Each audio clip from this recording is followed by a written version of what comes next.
Oke pioners, halo, assalamualaikum warahmatullahi wabarakatuh. Balik lagi ya sama Mang Adun. Jadi Mang Adun tuh tadi lagi pengen bahas topik dari sini ya. Sekarang tuh udah sampai di 60 lebih bahkan. Dulu mah Mang Adun sering banget ya gitu bahas soal topik-topik dari Dorisin. Nah, tapi waktu tadi Mang Adun scroll ke bawah cari informasi, ada sebuah informasi dari Dorisin ya yang Mang Adun rasa ini cukup penting juga lah ya buat pioners tahu, dan karena memang ini banyak mewakili pertanyaan dari ya pioners dimanapun berada ya gitu. Jadi di sini sudah ada Eddie Johnson ya, di situ terlihat kita akan masuk sama-sama, kasih love, dan di sini ada juga kasih love, terjemahkan sama-sama. Di sini Eddie Johnson itu terima kasih atas pencerahannya. Mohon maaf, saya punya pertanyaan tentang pasar gelap penjualan pai. Jika seseorang terlibat dalam pembelian pai senilai 100 pai setahun yang lalu ketika ia tidak memiliki pengetahuan tentang GCP, setelah interaksi tersebut ia kemudian mengakui GCP dan berhenti membeli, apakah ini masih beresiko? Oke, jadi mungkin ya banyak pioners juga yang bertanya gitu, waduh, gue pernah nih satu kali ya kan jual pai ke orang mana lah gitu kan, itu kira-kira akunnya gimana ya? Apakah merupakan sebuah akun pelanggaran kan kayak gitu? Dan sebetulnya di video yang sudah Mang Adun buatkan juga ada di situ atas nama Pak Heru Sulandono ya, tuh menanyakan soal kategori akun jual beli dalam Pai Network itu seperti apa ya kan. Dan di situ di dalam video itu Mang Adun juga sudah sedikit membuatkan bagaimana sketsa yang terjadi di blockchain seperti itu ya. Ya itu udah banyak banget ya, makanya dari 800-an video Mang Adun tuh udah macam-macam video lah, makanya sehingga sampai Mang Adun bisa tahu gitu loh kinerja atau seperti apa sistem blockchain bekerja ya. Itu di video itu udah dijelaskan. Nah, jadi kita nanti akan sedikit ya untuk spill lagi lah ya kinerjanya akun jual beli itu seperti apa. Oke, kita akan masuk dulu di pembahasannya yang disampaikan oleh Dorisin ya, jawaban dari pertanyaan Eddie Johnson. Oke, kita masuk aja langsung ya di jawaban Dorisin. Udah mau diterjemahkan di sini. Terima kasih telah mengemukakan pertanyaan penting ini, yang saya yakini juga diajukan oleh banyak pelopor atau perintis ya, atau pioner. Masalahnya adalah banyak pelopor tidak menyadari bahwa dilarang untuk membeli atau menjual selama periode manet tertutup. Beberapa mungkin belum membaca white paper atau perjanjian migrasi, dan sayangnya mereka telah disesatkan oleh diskusi dalam grup yang mendorong perdagangan. Nah, artinya ada ya, banyak lah pasti grup-grup yang seperti itu. Bahkan di Facebook itu Mang Adun juga banyak banget ya, di grup-grup Facebook itu ada aja akun jual beli.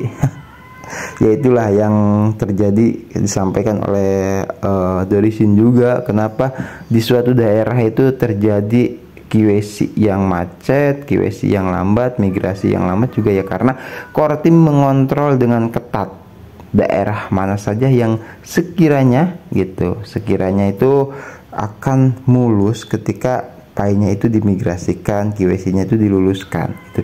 Karena apa? Kalau tidak dikontrol begitu, nantinya itu di daerah tersebut, ini sih CS-nya si dia gitu kan. Nanti kalau gua lulusin KYC-nya, migrasikan koinnya, tadi dijual ke dia. Itu penting banget. Bagaimana cara core team mendeteksi hal semacam itu tuh sebetulnya sangat mudah ya bagi core team.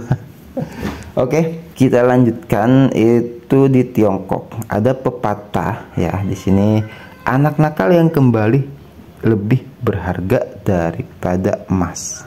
Oke, jarang sekali orang yang telah tersesat dapat mengubah jalan hidupnya. Jadi kita harus menyambut orang-orang seperti itu dengan tangan terbuka ketika mereka benar-benar ingin berubah. Oke, jelas ya, di situ sangat bagus. Seperti biasa Ibu Dorisin itu ketika menyampaikan sesuatu itu tidak dengan serta-merta, dan ada beberapa disebutnya tuh referensi ya gitu dari berbagai sumber, sehingga untuk menguatkan gitu apa yang beliau sampaikan, apa yang beliau jawab ya gitu dari pertanyaan. Sama di sini juga beliau mengibaratkan itu dengan anak nakal yang kembali lebih berharga daripada emas. Ya maksudnya saking jarangnya ya gitu. Misalkan ya contoh ya, amit-amit nih Mang Adun atau siapalah gitu, ada yang punya anak nakal. Nakal ya nakal seperti apalah, banyak ya versi nakal itu. Nah, itu sudah sampai bertahun-tahun gitu kan. Nah, tapi suatu ketika tuh anak itu kembali ke rumah dan sampai memohon maaf kepada orang tuanya. Wah, itu orang-orang Tiongkok sana sampai punya peribahasa, yaitu anak yang kembali ya, atau ya mohon ampun kepada orang tua, melakukan hal baik, semuanya keberlanjutan ke masa depannya, itu lebih berharga daripada emas. Itu karena saking jarangnya gitu loh orang yang sudah tersesat itu kembali. Oke. Nah, makanya Dorisin mengatakan itu jadi kita harus menyambut orang-orang seperti itu dengan tangan terbuka ketika mereka benar-benar ingin berubah ya. Dari sudut pandang saya, core team tidak ingin menyita banyak dompet Pi milik para pioner atau membukukan akun mereka.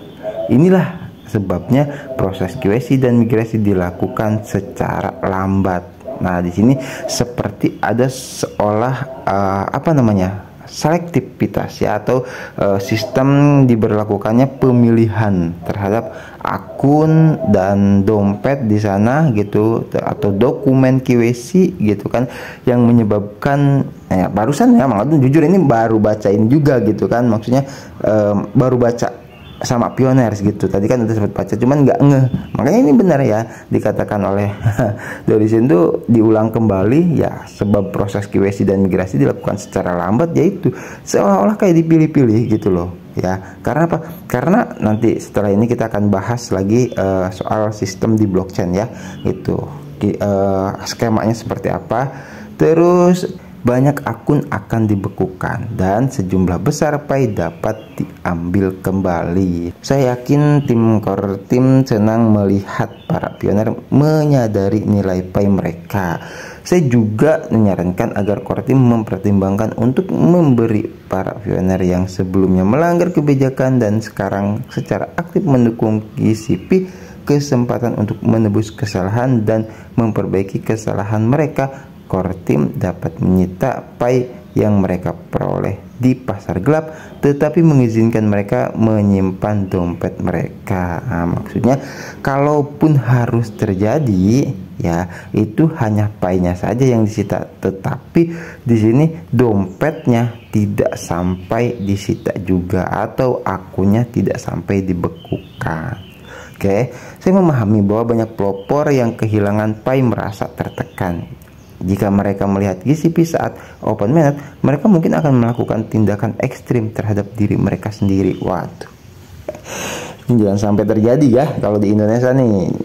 Mau diingatkan ya, bagi siapa yang mungkin pernah gitu loh menjual ya nggak tahu berapa Pi-nya gitu, itu jangan sampai nyesal saat nanti misalkan GCP open mainnet terjadi ya gitu. Karena apa? Karena ya yang sudah terjadi sudah, mau bagaimana lagi. Jangan sampai misalkan ngejedot-jedotin pala ke tembok gitu kak, sialan gue nyesel banget ya. Mau gimana lagi ya, itu sudah terlanjur terjadi seperti itu. Lebih jauh lagi, saya berharap lebih banyak pelopor akan berbagi informasi ini. Sekali lagi, saya berharap lebih banyak pelopor akan berbagi informasi ini untuk membantu mereka yang masih disesatkan oleh bimbingan berbahaya yang berdampak negatif terhadap komunitas dan proses proyek kita ya. Jadi sebetulnya bukan hanya berbahaya buat mereka sendiri, tetapi buat komunitas juga itu ya, tuh, dan proses proyek kita. Kedepannya kita harus mendukung GCP dan menghasilkan lebih banyak data GCP. Saya yakin ini adalah peluang terbaik dan satu-satunya bagi Anda untuk berpotensi mendapatkan keringanan hukuman Oke, ya dari Picordim ya, kita tahu itu sangat berwenang ya, dan sudah ada memang perjanjiannya, baik itu di white paper ataupun di perjanjian di sini ya, perjanjian migrasi. Pokoknya sayang banget bagi pioners yang mungkin waktu perjanjian pembuatan dompet migrasi itu tidak sempat membaca secara serius ya, atau men-skip begitu saja itu soal perjanjian pembuatan dompet ya. Jangan sampai ya. Dan Mang Adun juga tadi menemukan sesuatu nantilah ya, itu memang benar bahwasanya penjualan gitu loh di masa enclosement itu dilarang. Banyak, ada 3 ya, Mang Adun ulang tidak apa-apa. Itu kalau tidak salah ingat ya, tidak salah ingat, ada misalkan menjualnya dengan cryptocurrency lain atau menukarnya dengan cryptocurrency lain, yang pertama. Yang kedua, menukarnya dengan uang fiat, atau bahkan menjual belikan akun juga, seperti itulah pokoknya. Itu sangat dilarang ya sama Picordim, karena resikonya akun kita akan dibekukan atau disita. Oke, paynya. Oke, kita akan masuk ke sedikit skema ya, bagaimana tadi di sini yang ditanyakan oleh Eddie Johnson seperti itu. Di sini ya, Mang Adun sudah ada drawpad. Oke, terus kita skip dulu, ada iklan biasanya ya. Udah lama nggak dibuka jadi loading.